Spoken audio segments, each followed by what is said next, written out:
দর্শক, প্রতিমা বিসর্জনের প্রস্তুতি কেমন এবং সার্বিক পরিস্থিতিটি কেমন এই বিষয়ে জানাতে আমাদের সঙ্গে দুজন সহকর্মী যুক্ত হয়েছেন।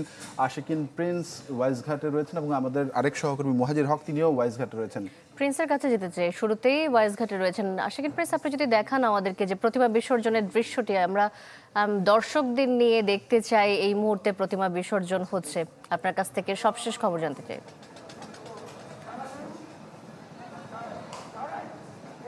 Furniture just smarter. JMG Furniture.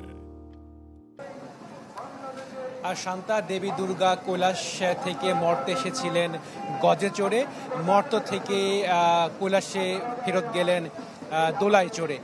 তো এই ঢাকা মহানগরে 258টি পূজা মণ্ডপ হয়েছে এবং সে পূজা মণ্ডপে সনাতন ধর্মাবলম্বীরা পূজা অর্চনা করেছেন এবং এই 258টার মধ্যে 200টির বেশি প্রতিমা এখানে বিসর্জন দেয়া হবে, অর্থাৎ বুড়িগঙ্গা নদীতে বিসর্জন দেয়া হবে এবং সেই বিসর্জনের আনুষ্ঠানিকতাই এখন চলছে। দুপুর 2টা থেকে মূলত এই ওয়াইজ ঘাটে প্রতিমা বিসর্জনের কার্যক্রম শুরু হয়েছে এবং সেই প্রতিমা বিসর্জনের কার্যক্রম এখনও চলছে।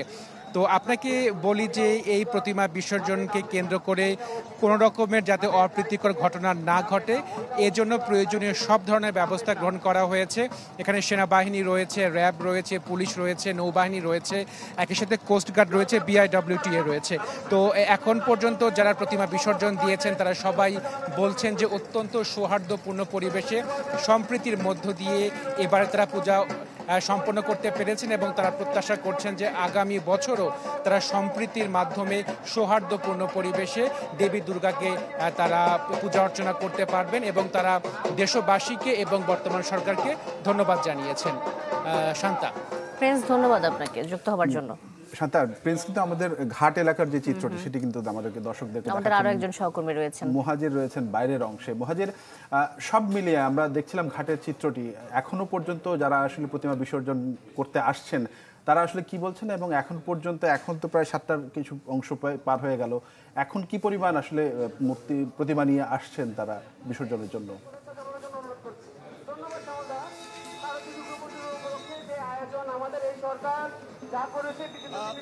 আপনি জানেন যে আজ 3টা থেকে শুরু হওয়ার কথা থাকলেও এই শোভাযাত্রা কিন্তু শুরু হয় ঠিক 4টায় এবং আমি এখন আছি ওয়াইজ ঘাটের সামনে, ঠিক বাহিরের অংশটাতে যেখান থেকে আসলে মূলত প্রতিমাগুলোকে আনা হচ্ছে এবং এখান থেকেই ওয়াইজ ঘাটের এই সামনেই ওয়াইজ ঘাট, সেখানে নিয়ে যাওয়া হচ্ছে এবং বারবার করে কিন্তু বলা হচ্ছে তানভীর যে যারা সাঁতার জানেন না তারা যেন কোনোভাবেই প্রতিমার সঙ্গে না থাকেন, দুর্গার সঙ্গে না থাকেন, তারা কিন্তু বারবার এই সচেতনতাটা শোনাচ্ছেন। এবং আরেকটা বিষয় আপনাকে জানিয়ে রাখতে চাই যে এখানে যারা আইন শৃঙ্খলা বাহিনীর সদস্য রয়েছেন তারা কিন্তু পুরো সময় জুড়ে পুরো বিষয়টাকে তদারকি করছেন।